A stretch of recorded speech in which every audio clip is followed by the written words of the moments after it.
A Agricultura BR começa esta edição falando a respeito de milho, de soja, e para falar a respeito dos temas, nós vamos conversar agora ao vivo pela internet com o Enio Fernandes, que participa conosco lá de Rio Verde, no estado de Goiás, trazendo aqui os destaques para nós aqui no Agricultura BR, no canal do Boi. Enio, começando falando a respeito de milho, nós tivemos algumas precipitações chuvosas importantes em estados brasileiros, como Mato Grosso do Sul, parte do estado do Paraná, também uma parte de São Paulo, e isso mudou um pouco os cenários que estavam vindo para milho em regiões que estavam com algum estresse hídrico no solo e também resultou impactos no mercado. Como é que o mercado do milho vai reagindo frente a uma segunda safra que começa a ser enxergada maior? Boa tarde, seja bem-vindo. Fabiano, é um prazer estar aqui com você, estar aqui no Agricultura BR, no canal do Boi, sempre bom trocar ideia com vocês.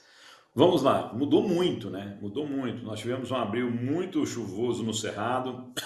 Logicamente, não existe safra perfeita, nós tivemos problemas pontuais no Paraná, problemas pontuais no MS, mas quando eu olho toda a safra, né? Toda a segunda safra brasileira de milho vai ser muito positiva, muita produtividade que os produtores estão conseguindo retirar do campo.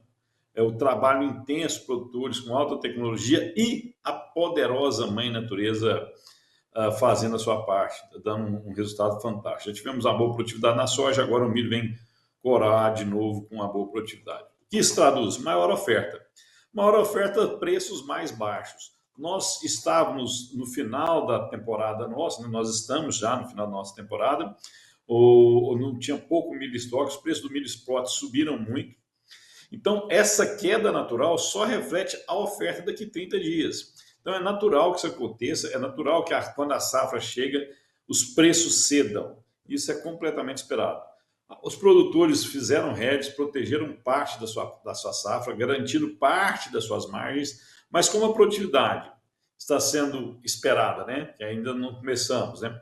Essa produtividade esperada está muito acima do que foi planejado lá atrás, ainda tem muito milho para vender e é natural que na colheita os preços cedam um pouco. Muito bem, Enio. Enio, e agora falando mais a respeito de soja, nós tivemos algumas movimentações importantes e hoje é uma quarta-feira relevante para o mercado, não só o mercado financeiro, já que nós temos reunião e divulgação de taxas nos Estados Unidos, aqui no Brasil também ao final do dia, chamada super quarta-feira. Aqui no Brasil se dá como certo que a gente terá uma taxa de juros maior. Mas o fato é que muita coisa tem movimentado esse mercado, entre elas o cenário das tarifas, a guerra tarifária entre Estados Unidos e China, uma aproximação, pelo menos estão conversando representantes dos dois países, das duas principais potências econômicas, mas não parece, pelo menos as informações que chegam, não parecem estar caminhando, né, rapidamente para uma solução da questão. E o fator atinge os dois países negativamente. Também tivemos petróleo nesta semana, impactando diretamente soja, milho, óleo de soja, trigo também. Como é que está hoje, quando a gente olha para o mercado de commodities, agrícolas principalmente, como é que está a visão sobre esse aspecto? Porque muitos fatores que não são parâmetros desses mercados acabam afetando e muito a precificação. Fabiano, sua pergunta foi extremamente inteligente e ela mostra o tanto que o mercado hoje está sofisticado. Você falou a verdade, o petróleo é a principal commodity negociada no mundo, é a rainha das commodities. O petróleo caindo, ele sinaliza lá na frente que o mercado está temerário de que o mundo não vai ter forte crescimento mundial de PIB, não vai gerar crescimento.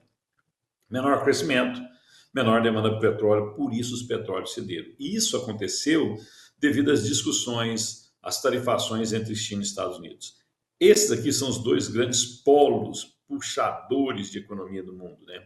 Se nós tivermos um PIB algo no mundo perto de 85, 87 tri de dólar, o americano entrega 30, 29 tri de dólar, o chinês entrega 17 tri de dólar. Se você soma isso, grande parte do crescimento do mundo vem aqui. Se essas duas nações não crescem, é difícil o mundo crescer. Isso fez com que o preço do petróleo cedesse. O produtor de petróleo, a OPEP+, ela aumenta a produção de petróleo nesse momento e a pessoa menos desavisada deve pensar, mas se eles fizerem isso, eles vão ainda comprometer mais o preço. Mas por que eles fizeram isso? Para ele capturar o máximo de preço que ainda tem. Isso sinaliza que o preço pode ceder ainda mais. E isso contaminou a expectativa. Se eu tenho menor crescimento, eu tenho menor demanda, isso impacta soja, milho, trigo, carnes, impacta tudo, que a capacidade do mundo de gerar renda diminui. Por isso a gente está vendo os mercados todos tentarem se acomodar. E o ponto central é essa discussão entre China e Estados Unidos.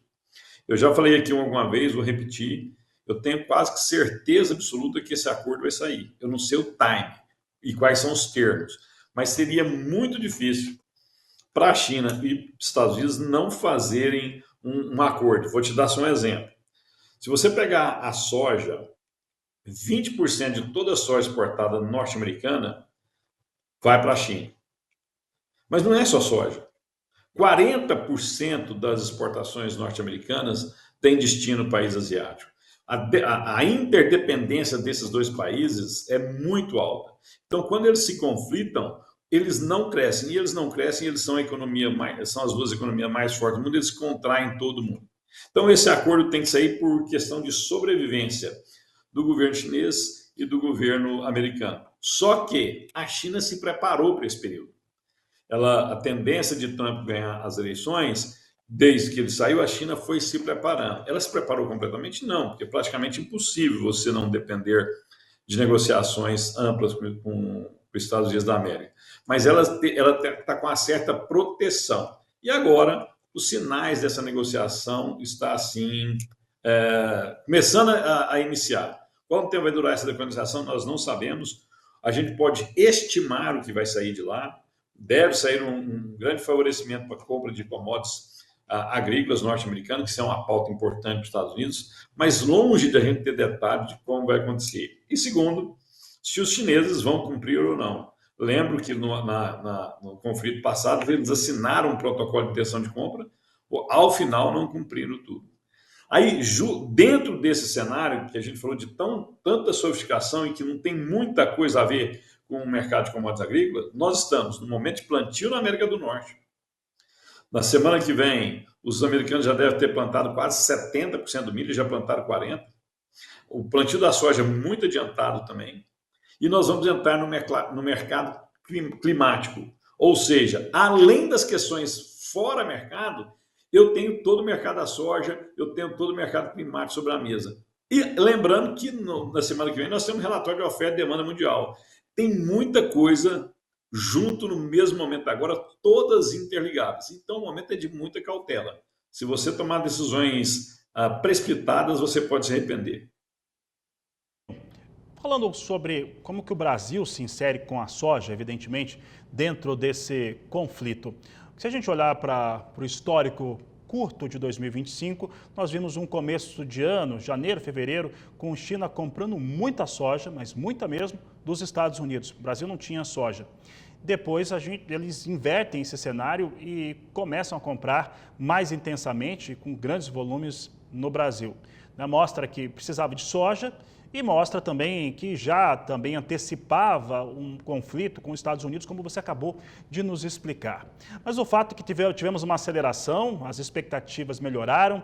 Quando veio aqueles anúncios no dia 2 de abril, o dólar disparou, o preço ficou muito melhor em reais aqui no Brasil. A gente teve um grande volume de soja comercializado.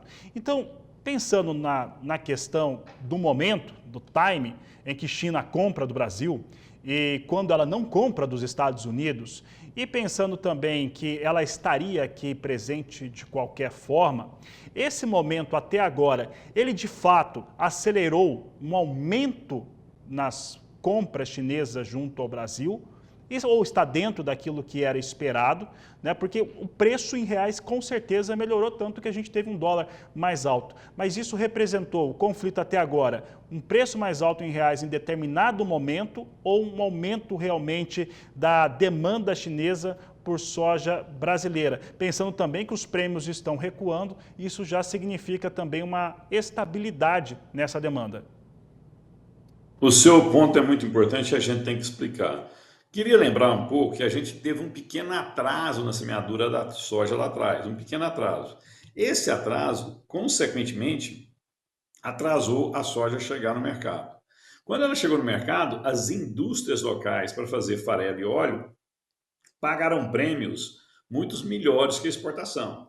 Então chegou num determinado momento, eu tinha navio chegando aos portos e eu tinha uma grande demanda de mercado interno para fazer essas fábricas rodarem para produzirem farelo e óleo e capturar as margens que o farelo e óleo estavam sinalizando, estavam entregando. Então tinha uma disputa entre mercado interno e mercado externo com pouca soja chegando. E os produtores reticentes com vendas. Isso fez os prêmios subirem, porque eu precisava retirar essa soja da mão dos produtores. Tinham contratos a serem cumpridos de take or pay, contratos logísticos nos portos que precisavam ser cumpridos. Um navio parado gera um custo extremamente alto e as plantas estavam precisando. Nós agora estamos com 98% de toda a soja brasileira colhida, quer dizer, 98% da soja já saiu do campo, já está em algum armazém, já está em alguma localidade. Essa primeira demanda foi abastecida. Nós tivemos sim uma concentração de comercialização, tanto é que os prêmios subiram. Aí eu tive prêmio favorecendo, Chicago ainda acima de $10 e eu tinha dólar valorizado. Essa conjuntura fez os produtores acelerarem a venda para construir em caixa. De um tempo para cá, de alguns dias para cá, a comercialização parou muito no Brasil, porque os prêmios cederam, que a demanda imediata, momentânea de soja deu uma diminuída. Os prêmios cederam, o dólar está caindo. Por que o dólar está caindo? Você já deu um sinal, né? O Copom, Comitê de Política Monetária Brasileira, deve aumentar a nossa taxa Selic hoje para 14,75%. E do outro lado da mesa, nós temos o Federal Reserve, que é o Banco Central norte-americano, que deve manter as taxas de juros em 4,25% e 4,5%.